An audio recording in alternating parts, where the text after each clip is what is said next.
And I assume you need the reminder because to this day, you have not made all the payments that are required by our nation's highest court, and as a result, American companies continue to lay off American workers.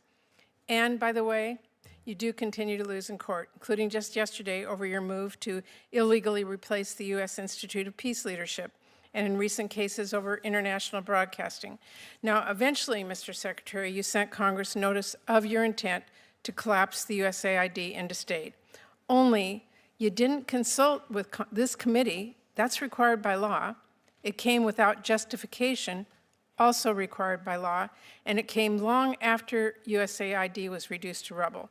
So sadly, disregard for our laws and values, to me, has sort of become a pattern of your tenor, revoking visas when someone writes an op-ed you don't like, or reaching a secret deal to use taxpayer dollars to jail U.S. residents in a notorious foreign prison, no due process, or pointlessly leaving food assistance to rot in storage. Actually, in Dubai, we now have 500 tons of high-energy biscuits that expire in July. They're bought, they're shipped, they're stored, all at taxpayer expense. But you've condemned them to waste, and that is one example of many. And I do need some information from you. As I said, we have asked and have not gotten. Can you tell me, will you share the text and details with my staff of your agreement with El Salvador and any other similar arrangements, including the funding details that we need to have? Well, first, I'd like to respond to your 7-minute speech, which is primarily, I disagree like 99% of it. It's just not true. We've done nothing that's illegal.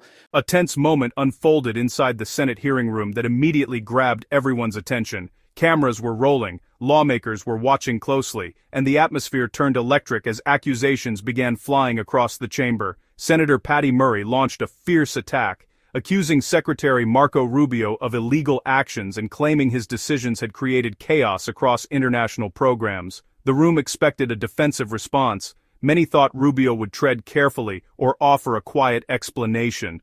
But what happened next stunned the entire hearing. Instead of backing down, Rubio pushed back hard. In a calm yet firm tone, he dismantled nearly every claim thrown at him, challenging the accusations point by point.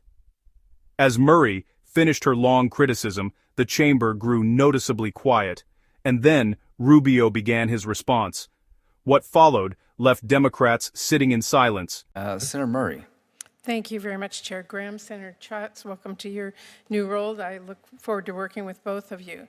Secretary Rubio, I am deeply concerned that you have overseen a systemic campaign to dismantle USAID, impound billions of dollars that this committee actually provided, and unilaterally remake the Department of State without the slightest bit of concern that you lack the authority to do that without Congress. It has created chaos, it's caused preventable deaths across the globe, and it has undermined American leadership. As Ranking Member Schatz noted, what you've done is outright illegal, a complete violation of bipartisan appropriation laws, the Impoundment Control Act, and the Anti-Deficiency Act. Within hours of taking office, President Trump halted all foreign aid in flagrant defiance of the law. Now, under your watch, Secretary Rubio, that freeze was implemented with chaos and cruelty. And then you illegally shuttered USAID, placing everyone on leave, halting life-saving work, literally locking people out of the building and out of their devices, even in dangerous corners of our world. You paid people not to work, abandoned our partners across the globe, and chaotically recalled global staff, putting more than 1,600 Americans who served our country abroad in limbo. And when you shut down the USAID payment system, you even refused to pay for services provided before the illegal freeze. You fought all the way to the Supreme Court, against paying for services U.S. businesses already rendered with funding that Congress already provided. And I know you know, Mr. Secretary, but you lost. And I assume you need the reminder because to this day, you have not made all the payments that are required by our nation's highest court, and as a result, American companies continue to lay off American workers. And by the way, you do continue to lose in court, including just yesterday over your move to illegally replace the U.S. Institute of Peace Leadership, and in recent cases over international broadcasting. Now, eventually, Mr. Secretary, you sent Congress notice of your intent to collapse the USAID into state.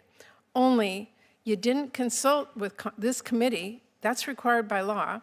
It came without justification, also required by law, and it came long after USAID was reduced to rubble.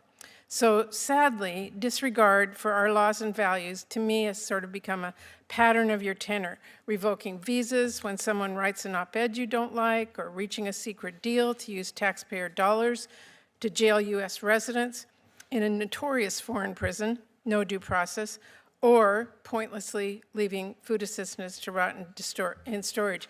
Actually, in Dubai, we now have 500 tons of high-energy biscuits that expire in July. They're bought, they're shipped, they're stored, all at taxpayer expense.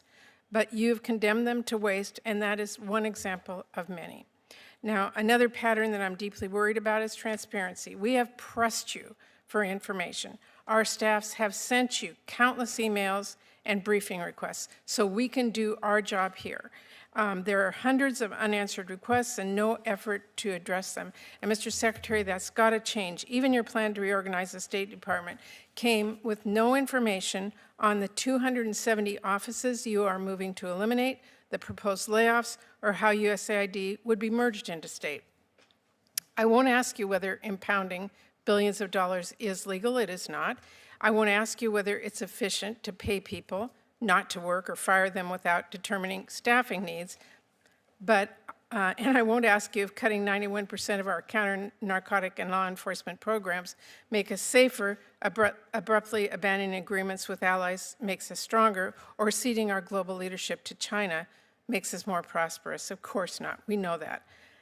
We have worked together for years in a bipartisan way to advance U.S. interests and fund those programs. So with respect to my colleagues, how long are we going to sit here and watch this silently? Are we going to roll over as Trump tramples our laws and undermines our U.S. leadership, burns down what we have spent decades building, and let millions of people across our globe suffer and die? Or are we going to stand up, push back, assert our constitutional power of the purse? And to my colleagues on both sides, this is the moment to decide whether this committee continues to be a powerful bipartisan force, a force that I think we've all been proud of for a very long time, a force that is focused on safety and economic strength and national security, focused on leading the world in research and development and countering China and others with our soft power and our military power. Every single member of this committee knows what we are risking by letting this administration tear down so much. On USAID and other programs, we can always talk about how we can make things work better and other reforms. I don't think any of us are opposed to any of those considerations. We have been doing that in a bipartisan way for a long time. But that's not actually what Trump's fiscal year 2026 budget proposes. Now, Mr. Secretary, I know you would like to give a 5-minute speech back to me, but I only have a few seconds left, and I do need some information from you. As I said, we have asked and have not gotten. Can you tell me, will you share the text and details with my staff of your agreement with El Salvador and any other similar arrangements, including the funding details that we need to have? Well, first, I'd like to respond to your 7-minute speech, which is primarily, I disagree like 99% of it. It's just not true. We've done nothing that's illegal. We've been in over 600 briefings to Congress. We've asked questions. We've answered questions repeatedly. We get hundreds of questions a day. We respond them as quickly as possible. And your characterization of the moves that we made Mr. Secretary, I would false. just tell you, we are here because we need the information so that we can write our budget and on a bipartisan. Well, you'll have the information you need to write a budget. Okay, so will we get the details on the El Salvador arrangement? Yes or no? Well, which Salvador arrangement?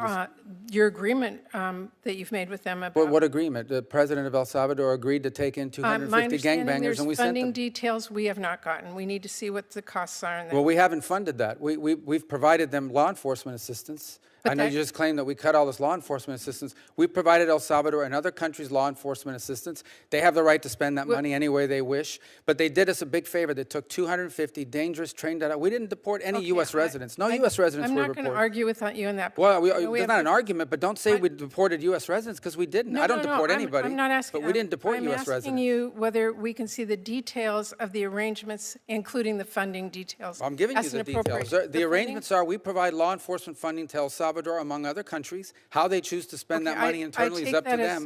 But I can tell you, Can you give me the details on the 200-plus offices you're proposing to Sure, we've eliminate? provided We need that. Can I get your commitment to sure, of give us course. those? It's part of our reorg. How about the details and justifications of your proposed rescissions from programs you claim are out of alignment with administration priorities? Are we going to get the details of that, funding priorities? On rescissions and impoundment and things of this nature, that's obviously an OMB function, and I would talk to them about that in regard to what's going to go on with that money. I can tell you the contracts we canceled, and I can list to you the contracts we canceled and the rationale why, because I went through them Can you get myself. those to us, like today? So The contracts? Yes, and the funding arrangements that you've made. That's what I'm asking for. Funding arrangements with who? For any of the rescissions, for any of the funding, for any of the multiple congressional directives that you have given out so that we as an appropriations committee can make our funding decisions. Sure, you're going to have all that information you. when you I put together a appreciate budget. Thank you. I enjoyed that. In the end, the exchange highlighted why many supporters view Marco Rubio as one of the most composed and prepared voices in Washington. Faced with a long list of accusations, he did not raise his voice or avoid the questions. Instead, he addressed them directly and challenged what he believed were inaccurate claims. His calm tone and detailed responses shifted the dynamic of the hearing and forced the conversation away from dramatic accusations and toward policy facts. While critics continued to press their concerns, Rubio stood firm in defending the administration's decisions and explaining the reasoning behind them. To many watching the hearing, his response showed a leader confident in his understanding of the policies and the authority behind them.